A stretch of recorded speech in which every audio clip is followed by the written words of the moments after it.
ወንዞች ገደቡ ይዋሉ ለልማት በከንቱ ፈሰዋል ለብዙ ሺህ ዓመታት። ይውጡ ማዕድናት ለሀገራችን ጥቅም ሕዝቧን ታጥቆ ይስራ በተቻለው አቅም። ተነሳ ተራመድ ክንድህን አበርታ ለሀገር ብልጽግና ለወገን መከታ።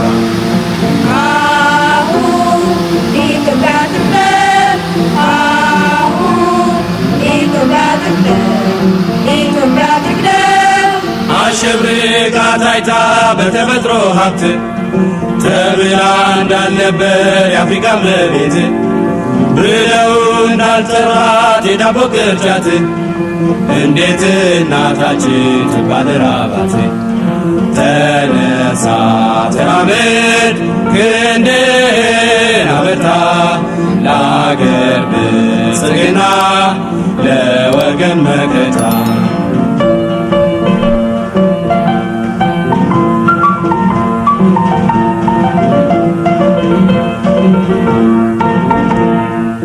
ሰላም ሰላም ሰላም ውድ ቻናሌ ቤተሰቦች እንዴት ናቸውልኝ? እኔ በጣም ደህና ነኝ። ዛሬ እንግዲህ ወደ ሶስተኛው የአዲስ አበባ የወንዝ ዳር ግድብ የምንመለከት ነው የሚሆነው። እንግዲህ ሰሞኑ ከፍተኛ ዝናብ እየጣለ ነው። ሰኔ ከገባ ጀምሮ ከፍተኛ የሚባል ዝናብ ሰሞኑ እየጣለ ይገኛል። ወንዙም እንደምትመለከቱት በጣም ነው ደስ የሚለው። ሞላ ብሎ ነው የሚታየው። ከዚህ በፊት ደረቅ ብሎ ነበር። በተለይ በጋው አካባቢ ኦልሞስት ወደ መጥፋት እየተጠጉ ነበር። ለማንኛውም አዳዲስ ቤተሰቦች ሰብስክራይብ እያደረጋችሁ ተቀላቀሉ። ነባር ቤተሰቦችም ሀሳብ አስተያየታችሁን ለዚህም ደግሞ ላይክ በማድረግ ቪዲዮውን ቢጀምሩት ደስ ይለኛል። ዛሬ እንደምትመለከቱት የተገኘ ነው አፍንጮ በር ነው። ከመስጊዱ አቅሳ መስጊድ ከሚባለው መስጊድ በስተጀርባ የሚገኘው ግድብ እንመለከታለን። ከዚህ በፊት ትላንት ወይ ከትላንትና ወዲያ እዚህ አፍንጮ በታች የሚገኘው 70 ደረጃ ወይም ደግሞ የራስ መኮንን ድልድይ አጠገብ ያለውን ግድብ ነበር ያየነው። ዛሬ ደግሞ በተመሳሳይ ይሄንን እንመለከታለን። እንግዲህ እዚህ አካባቢ ያው ሌላው አንዱ ደመቅ ያለ ወይም ደግሞ በኮሪደርና በወንዝ ዳር ልማት ከፍተኛ ለውጥ ካሳዩ በጣም ከተለወጡ ሰፈሮች አንዱ ይህ ሰፈር ነው። ወደ ላይ ከፍ ብለንም እንመለከታለን። ግን ወደ ግድቡ መመልከት እንዲያስችል ተብሎ የተሰራ አንድ ቤት አለ። እሱ ጣራ ላይ ሆናችሁ ወደ ላይ ወጥተን ቁልቁል እንመለከተዋለን። በጣም ነው የሚያምረው። አካባቢው ከፍተኛ በሆነ ሁኔታ ተለውጧል። አርቶች አሉ እንደምትመለከቱት በየድልድዩና ጥጋ ጥግ ላይ እንደዚሁም ደግሞ በግንቦች ላይ የተሳሉ። ከዛ ባሻገር ደግሞ እነዚህ ቅርጻ ቅርጾች የተሰሩ አሉ።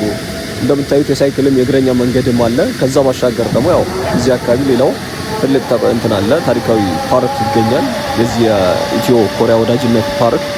ይሄ ማለት የቃኞ ሻለቃ ከአፍሪካ በብቸኝነት ኢትዮጵያ የእግረኛ ጦሮች ወደ ኮሪያ ጦርነት ልካ ኢትዮጵያውያን ከፍተኛ የሆነ ዝናን ያተረፉበት እንደዚሁም ደግሞ ሀገራቸውን ያስጠሩ ትልልቅ ወታደሮችን የላከችበት ነው የነበረው ያ ጦርነት። እንግዲህ አሁን ላይ በኢትዮጵያና እንደዚሁም ደግሞ በኮሪያ መንግስት በጋራ ፓርኩ እንደ አዲስ ተሰርቶ ተጠናቋል። ኦሬዲ ተመርቆ ተከፍቷል። እንግዲህ የሚገኘው ከዚህ ከመስጊዱ አሁን ወደ መዞርበት አቅጣጫ ወደዚህ በኩል ይገኛል። እዚህ ጋር ሌላው እንግዲህ አንዱ የዚህ መስቶት ድልድይ አለ። እዚህ አካባቢው እንደሚታወቀው ሁለት አሉ። አንዱ በመስጊዱ፣ ሁለተኛ ደግሞ በታችኛው በኩል ከመስጊዱ ፊት ለፊት ላይ ይገኛል። ፓርኩ ደግሞ ይሄ የምትመለከቱት ነው። ይሄ ዛፎቹ ያሉበት ይሄ ስፍራ ማለት ነው። ከፍተኛ የሆነ ወደ ከ2400 በላይ ወታደሮች ወይም ደግሞ በጦርነቱ የተሳተፉ ጀግኖች ስም የተሳለበት ወይም ደግሞ ተቀርጾ ስማቸው የተቀመጠበት ፓርክ ነው። ከዛ ባሻገር የህፃናት መጫወቻ የተለያዩ ነገሮች አሉት። ይሄ የምትመለከቱት ህንጻ ደግሞ ለዚሁ ለወንዝ ዳርቻው ጋር ተያይዞ የተሰራ የዚህ ኮሪደሩ ፕሮጀክት አካል ነው። ሰፋ ያለ ነው። ምናልባት ለሱቆች ለተለያዩ ነገሮች ሊደረግ ይችላል። እስካሁን ድረስ ገና ውስጥ ገብቼ ነበር። ነገር ግን ሲያጸዱት ነው ያየሁት። ውስጥ ላይ የተጀመሩ አይነት ቢዝነሶች እስካሁን ድረስ የሉም። ስለዚህ ዞረን እኛ ወደ እዚህኛው ወደ ፓርኩ ሳይሆን ወደ ወንዝ ዳርቻው ነው የምንገባው። እዚህም ስር እንግዲህ የተሳሉ አሉ፣ ቤቶች አሉ፣ በርከት ያሉ ቅርጻ ቅርጾች በየግንቡ ላይ ይገኛሉ። ይሄ ስፍራ ማለት እንግዲህ ከአፍንጮ በር ከመስጊዱ ወደ ቀጨኔ የሚወስደው ወንዝ ዳርቻ ላይ ነው የተሰራው። ስንመለስ ደግሞ ተመልሰን ከመስጊዱ በስተጀርባ ወይም ደግሞ መስጊዱ ስር ላይ ድልድዩ ስር የመስታወቷ ድልድይ ስር ሁለት ወንዞች ይገናኛሉ። ምናልባት ቀደም ላይ ሃይላይት ላይ እንዳያችሁት ማለት ነው። እዛም አካባቢ በጣም ነው የሚያምረው ድልድዩ። ይሄ መስታወቱ ድልድይ ስር ያሉት እንደዚሁም ደግሞ አሁን እኔ የቆምኩበት ድልድይ ስር አርቶች አሉ። በጣም የሚያምር አይነት ነው የሆነው። ዝም ብሎ ከውጪ ሲታይ ያው አያስታውቅም። ውስጥ ላይ ገብታችሁ ስታዩት ግን በጣም ነው የሚያማምረው። እንግዲህ አካባቢው ላይ ይሄ ወደ መነን እንግዲህ የሚባለው አካባቢ ነው።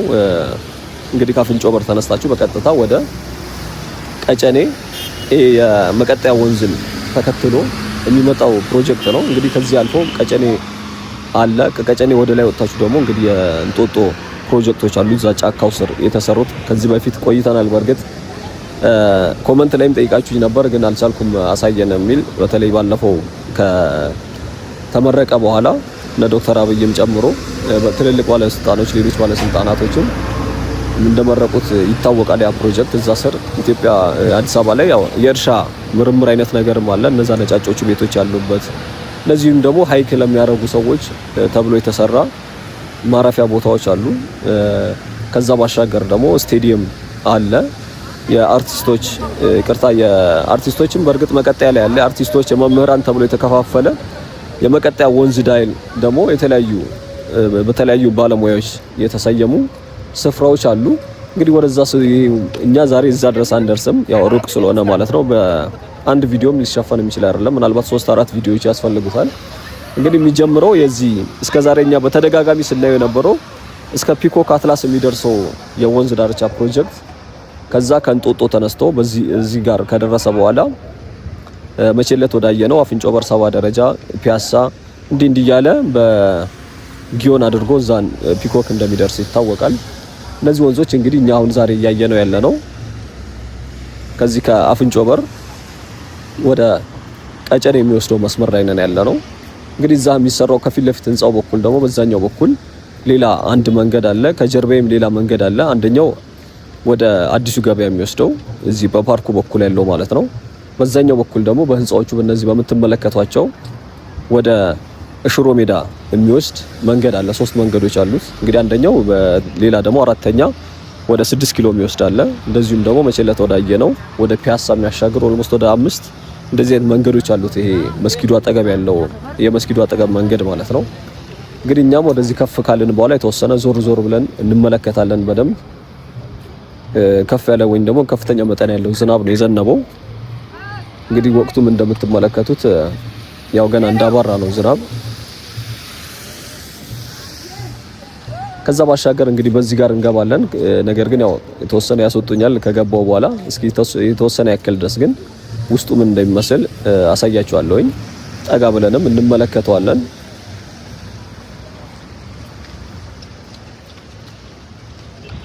እንግዲህ ትላንትና ምናልባት ማታ ላይ አንድ ቪዲዮ የተወሰኑ ወደ 7-8 ደቂቃ የሚሆን አንድ ቪዲዮ ለቄ ነበር። እንግዲህ የዚህ ወንዝ እና ደግሞ ከዚህ ከአዲሱ ገበያ አድርጎ የሚመጣው ወንዝ ሁለቱ ከተገናኙ በኋላ የሚያሳየው የዚህ የራስ መኮንን ድልድይ አጠገብ የሚገኘው ድልድይ ላይ በጣም ገዘፍ ብሎ የሚታይ በጣም የሚያምር አይነት እንግዲህ አሁን ካየነው ወንዝ የበለጠ ማለት ነው ተመልክተን ነበር። ምናልባት ያላያችሁት እንድታዩት ጋብዛለሁኝ። ትላንት እንኳን በተከታታይ አልሞስት ወደ 3 ቪዲዮ ነው የለቀኩትና ያው አንደኛው ስጠይቁኝ የነበራችሁት የዚህ የቦሌ መድኃኔዓለም ሞይንኮ ኮሪደር ነው። እሱም ኦሬዲ እየተጠናቀቀ ይገኛል። አዳዲስ ነገሮች አሉት። ማየት ከፈለጋችሁ እሱንም እንድታዩት ጋብዛለሁኝ። ለመጀመሪያውም በተመሳሳይ ስለ ሲኒማ ኢምፔር ሊፈርስ ነው እየተባለ ነውና ስለሱ አሳየን የሚል እንደዚሁም ደግሞ ከአራዳ ፓርክ ጋር አያይዤ እሱን ምናልባት የሚፈርስም ከሆነ እንግዲህ ከመፍረሱ በፊት እንድታዩት እሱን እንትን ብያችኋለሁኝ። በእርግጥ ቤቶች እየለቀቁ ይገኛሉ እዛ ሲኒማ ኢምፔር ጎን ያሉ ቤቶች በሙሉ። ስለሱም እንግዲህ ማየት ከፈለጋችሁ ኢንተረስት ካላችሁ እሱም ብታዩት እጋብዛለሁ። የዛሬ ዋናው ታርጌታችን እንግዲህ የሚሆነው ይሄኛው ፕሮጀክት ነው።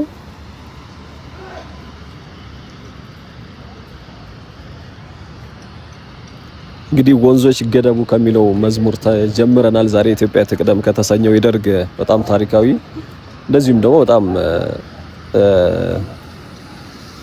ስሜትን የሚነካ አይነት እስካሁንም ድረስ በበርካታ ትውልዶች እየተወደደ አይነት የሚገኝ በጣም ሀገራዊ መዝሙር ነው። ከሱ ነው የተነሳ ነው። እንግዲህ ፊት ለፊት ደግሞ እዛ ተሻግሮ እንደምትመለከቱት እንግዲህ ስራ የሚሰሩ ሴቶች የመሳሰሉ የተለያዩ ቅርጻ ቅርጾች የተሰሩ አሉ።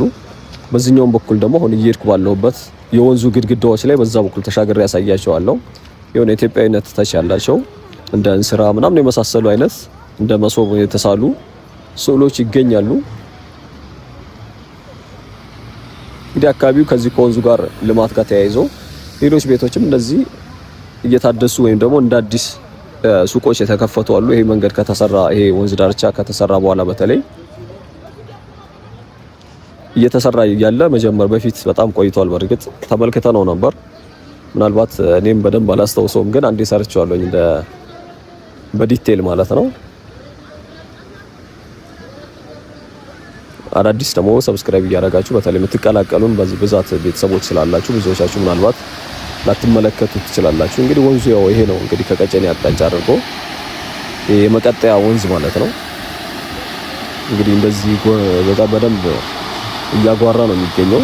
እንደምታስታውሱት ምናልባት መቀጠያ አካባቢ ኦልሞስት ደርቆ ነበር በጋ ላይ። አሁን ላይ ያው ክረምት ላይ በደንብ ሞልቷል። ገና አሁን ሰሞኑ ነው ዝናብ እየዘነበ የሚገኘው። ምናልባት ሐምሌ ነሐሴ አካባቢ ደግሞ የበለጠ ከዚህም በላይ ሊሆን የሚችልበት እድል አለ። እንግዲህ እዛ ደግሞ ተሻግረው ያልጨረሱት ደረጃ ነገር እየሰሩ ነው የሚገኙት። በዚህ ዞር ስንልም ያው ድልድዮች አሉ።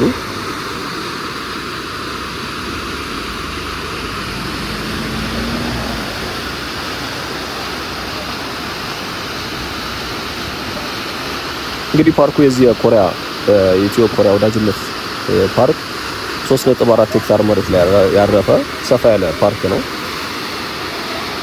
እሱም በርግጥ ቆይቷል የተወሰነው ከተጠናቀቀና ከተመረቀ ማለት ነው። አሁን ላይ በርግጥ እኔም ቆይቻለሁኝ ከገባሁ። ነገር ግን የህፃናት መጫወቻዎች እንደዚህ አይነት ሰዎች በደንብ ይጎበኙት ነበር በአንድ ወቅት። አሁን ላይ ምናልባት ውስጥ ስላልገባሁ ዲቴይሉን አላውቅም። እንግዲህ ወንዙ እንግዲህ ግድቡ እንደምትመለከቱት ከመስጊዱ በስተጀርባ በኩል ነው ያለው። በዚህ ግድብና መስጊዱ መሀል እንግዲህ አንድ ያቺ መንገድ ነች ያለችው። እቺ አስፋልት ማለት ነው።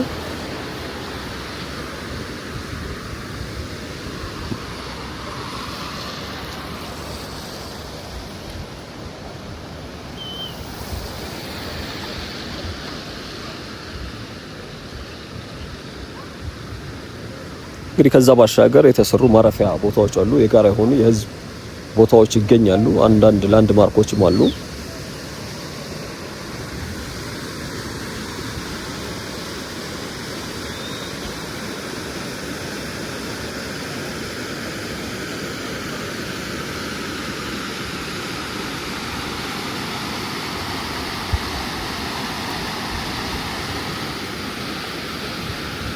እንግዲህ ምናልባት ዛሬ ቀበና ይመረቃል። ቀበና ላይ የተሰራው እጅግ በጣም የሚገርም አይነት ሆኗል። ትላንትና ከዚህ በኋላ ሄጄ ነበር። ከፍተኛ በርካታ ሴኩሪቲዎች፣ ደህንነቶች እንደዚሁም ደግሞ የመጨረስ እንትን እየሰሩ ነው የነበረው። እንግዲህ ሊመረቅ እንደሆነ ከነሱ ሰምቻለሁኝ። ምናልባት እሱን ደግሞ ሰሞኑ አስመለክታችኋለሁ። ቀበና ላይ ያለው ግን የትም ያልተሰራ በጣም የሚገርም አይነት ፕሮጀክት ነው የተሰራው። ልክ ምናልባት ውጮቹ ላይ እንደምንመለከተው ይሄ ባህር ዳርቻዎች ላይ እንዳሉት አይነት ነገር ወይም ደግሞ ቢች የሚባለው ማለት ነው በነጮቹ እንደዚህ አይነት ነገሮች አሉ። ከዛ ባሻገር ደግሞ ልክ ምናልባት እዚህ የአትላስ ሀይቁ አካባቢ እንዳየነው ላይቲንግ ሲስተሞቹ የኢትዮጵያ ባንዲራ የተደረገባቸው ስክሪኖች የያዙ እጅግ በጣም የሚገርም ሆነዋል። ትላንትና በተለይ ነበረው እጅግ በጣም ነበረ የሚያምረው። እንግዲህ እሱ በጣም ሰሞኑ ምናልባት በርግጥ እንግዲህ ያሉኝ ዛሬ ወር ነገ ነው ያሉት። ዛሬ ማለት እሁድ ማለት ነው። ዛሬ ሊመረቅ ይችላል። ካልሆነ ግን በጣም በጥቂት ቀናት ውስጥ ይመረቃል። ተጠናቋል ኦልሬዲ ፕሮጀክቱ። እሱን ደግሞ በቅርብ አስመለክታችኋለሁ። እኛም ተደጋጋሚ ስናየው የነበረው ፕሮጀክት ነው። እንደምታስታውሱት ኢቭን ትምህርት ቤቷ ያቺ ኤሌመንተሪ ትምህርት ቤት ነበረች። እሷ አሁን ግድቡ የተሰራበት ቦታ ማለት ነው። እሷ ከመፍረሷ በፊት ጀምሮ በተደጋጋሚ ስንመለከተው የነበረ አይነት ፕሮጀክት ነው። አሁን ላይ ያለው ግን እጅግ በጣም እኔ ራሴ በጣም ነው እንትን ያልኩት። በጣም ነው የገረመኝ። በአንዴ ትንሽ ቆየት ብያለሁ። በርግጥ ወደዛ ከሄድኩ ምናልባት 15 ቀን ወይ 3 ሳምንት እንደዚህ ይሆናል። ከዛ በኋላ ያለው ለውጥ በጣም የሚገርም ነው። እንግዲህ ዞረን እየተመለስን ያለ ነው። በቀጥታ በመስጊዱ ስር በድልድዩ አልፈን ሁለቱ ወንዞች የሚገናኙበት ስፍራ ይሄ ፓርኩ የኢትዮ ኮሪያ ፓርክ መጨረሻውን ካየን በኋላ ድልድዩ ስር የዛሬ እንትናችን እናጠናቅቃለን። እንግዲህ እስከ መጨረሻው ድረስ ብትመለከቱት በእርግጠኝነት የሚመቻቸው አይነት ቪዲዮ ነው የሚሆነው። እንግዲህ ያቺ ቤት ላይ እዚህች ፊት ለፊት የምትመለከቷት ወደ ጣራ ወጥተን ያው ፊት ለፊት እንደምታዩት ደረጃ አላት ወደ ጣራ መውጫ። በሷ እንወጣና ግድቡ ከጀርባ በኩል ይሄ ግድቡ ውሃ የተኛበት ወይም ደግሞ ያረፈበት ስፍራ እሱንም እንደዚሁም ደግሞ ዙሪያው ያሉትን ከፍ ካለ ቦታ ላይ ማስመለከታችሁ ይሆናል። እንግዲህ ሰብስክራይብ ያላረጋችሁ ቤተሰቦች ድጋሚ ላስታውሳችሁ፣ ላይክ ያላረጋችሁ ቤተሰቦች ያው ከተመቻችሁ ላይክ አድርጉት። ሀሳብ አስተያየታችሁም ካልተመቻችሁም ቢመቻችሁም ሀሳብ አስተያየታችሁ ይጠቅማልና እሱን አስቀምጡልኝ። እስከ መጨረሻው ድረስም አብራችሁን ቆዩ።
እንግዲህ ሁለቱ ወንዞች የሚገናኙበት ስፍራ ደርሰናል። ፓርኩ ጥግ ላይ ማለት ነው። የዛሬ ጉብኝታችን እዚሁ ነው የምናጠናቅቀው። እስካሁን አብራችሁ ስለነበራችሁ አመሰግናለሁ።